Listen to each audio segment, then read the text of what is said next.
నేనేం చేయలేదే. చిన్నప్పుడు ఆయన చేయబట్టుకునే పెరిగాను. ఈ రోజు కూడా ఆయన అడిగారనే నీ ఇంటి డ్రైవర్గా చేరాను, నీ కార్ డోర్ తీశాను. ఇప్పుడు వచ్చి ఆయన ఇంటి డోర్ తీయలేవా అత్త? జీవితంలో ప్రతి సమస్య మనిషికి రెండు దారులు ఇస్తుంది.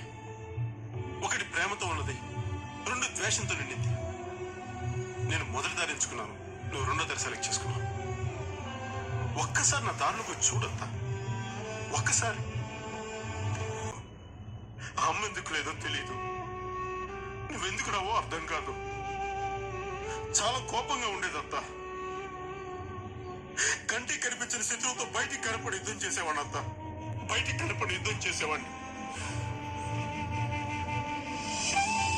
బాగుండడం అంటే బాగా ఉండడం కాదంతా, నలుగురితో ఉండడం, నవ్వుతూ ఉండడం. అందుకే మేము ఎంత సంపాదించిన నువ్వు లేని లోటు అలాగే ఉండిపోయిందంతా. ఇప్పటికి మేము తినేటప్పుడు ఒక కంచం, ఇంట్లో ఒక గది, మేము సంపాదించే ప్రతి రూపాయలు ఒక పావల నీకోసం అలాగే ఉంచేసామంతా. నువ్వంటే మాకు చాలా ఇష్టం అత్త. నువ్వు ఒక మాట చెప్పు, కష్టం నీ కాంపౌండ్ వాళ్ళు దాటకుండా కాపలా కాస్తాం. ఎప్పుడో ఒక్క రోజు జరిగిన తప్పుకి 25 సంవత్సరాలుగా సారీ చెప్తూనే ఉన్నావు అత్త, సారీ చెప్తూనే ఉన్నావు. ఇంకా వెయిట్ చేయడం మా వల్ల కాదత్త, మా వల్ల కాదు. కుదిరితే క్షమించు, లేదంటే శిక్షించు, కానీ మేము ఉన్నామని గుర్తించత్తా.